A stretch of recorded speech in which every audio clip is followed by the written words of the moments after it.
de Santo Eusébio de Vercelli, Glaucio, que fala? Acho que sim. Não. Como assim eu acho? É porque, não sei se é... Complicado, né? Vercelli deve ser. Por gentileza, meu caro querido diretor, faça a bondade de abaixar aí. Vercelli.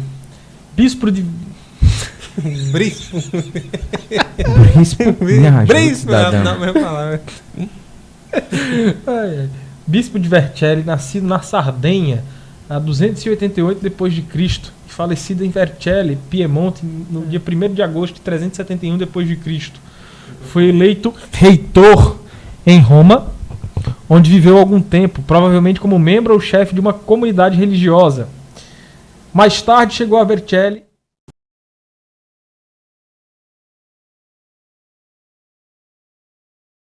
Segundo o testemunho de Santo Ambrósio, ele foi o primeiro bispo do Ocidente que uniu a vida monástica clerical.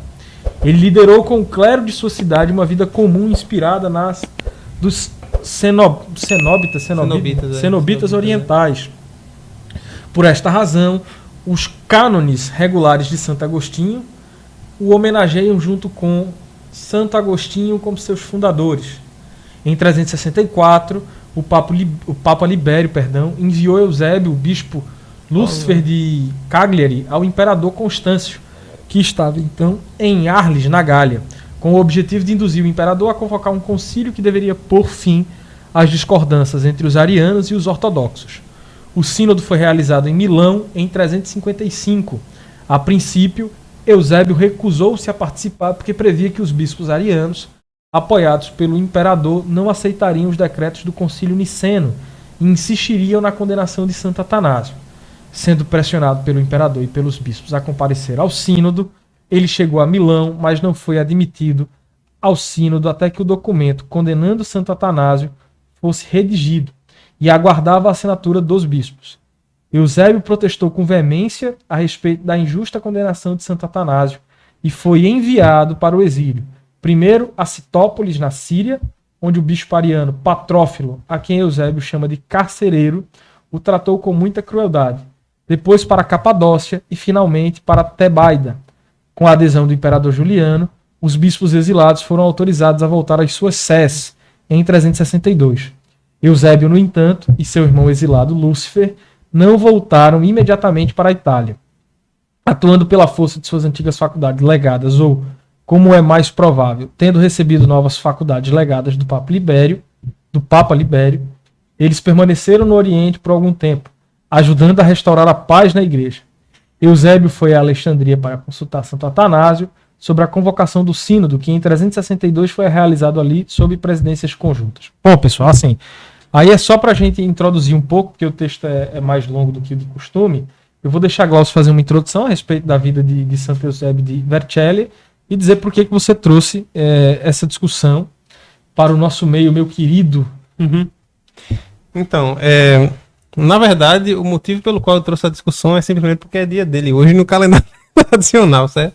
E todas as sextas nós vamos trazer, né, o dia do santo e tal. Vocês vejam que esse programa é fascista, né? Ninguém me informou de brincadeira. Não, mas então, isso daí, eu acho que já falou praticamente tudo mesmo que eu tenho para dizer sobre ele. Na verdade, ele foi o grande... Ele não é tão lembrado quanto... Mas é pelo período, né? Que Santo Atanásio. Eu vi agora citando Santo Atanásio, né? Isso foi uma curiosidade, porque eu pensava que a fé tinha se reduzido só a Santo Atanásio na época do heregiário. Basicamente três. Santo Atanásio, ele e Santo Hilário de Poitiers, né? É que digamos que Santo Mas Atanásio... Santo Hilário, eu acho que ele foi do ano 100 ou 200, Santo não? Atanásio tinha mais fama, né? Se não for ficar muito difícil, Eu tô por dizendo. gentileza, Pelo abra que eu ali lembro, uma foi outra aba e coloque Lucas Lancaster Santo Atanásio. Eu digo porque Santo Hilário de Poitiers, o dia dele especificamente é o dia do meu aniversário, entendeu? E eu só, né, você falou o nome, eu me lembrei. Isso. Achei que ele fosse do ano Do 100 e aniversário? pouco. Eu acho que ele é contemporâneo. Bota CDB do lado. Loja do CDB. E então, Santo Atanásio escreveu a biografia conhecidíssima de Santo Antão, né? Aí, ó.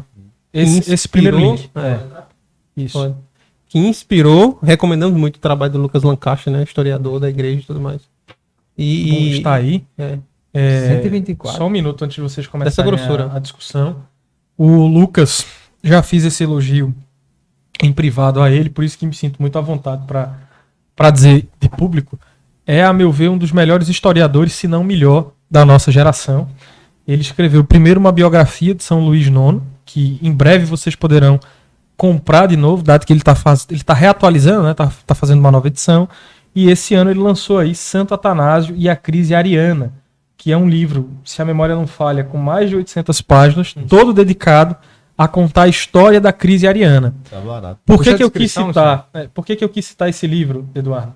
Como você estava falando, né, que geralmente a gente se remete muito a Santo Atanásio, é importante vocês entenderem, pessoal, que em matéria de história... A descrição. Lá embaixo. Sobe em um matéria pouquinho. de história é comum... Sobe um pouquinho. Não, desculpa. Abaixa. Lá embaixo. Aí. Esse texto aí, esse parágrafo. Pronto. Deixa eu fechar isso aqui. É muito comum... E aquele lá, ok, entendi. É um efeito que nós temos, assim, né, em matéria de história, Olha lá, quando a gente vai 1008 estudar, páginas. que é você acabar reduzindo alguns períodos ou a um personagem ou a um fato de mais destaque, mas é importante vocês levarem em consideração que a história, ela segue um ritmo como o do nosso presente. Então vejam, enquanto a gente está aqui no programa conversando sobre os assuntos que vamos conversar, há pessoas que estão cozinhando, há uma guerra na Ucrânia, há a Copa do Mundo acontecendo no Catar. Os fatos, eles estão aí a acontecer todos ao mesmo tempo, naturalmente. Acontece que quando a gente vai estudar a história, a gente meio que perde esse fio da naturalidade sobre o passado. O passado também seguia esse ritmo. Claro que em condições e em temperaturas diferentes, porque eram outros tempos.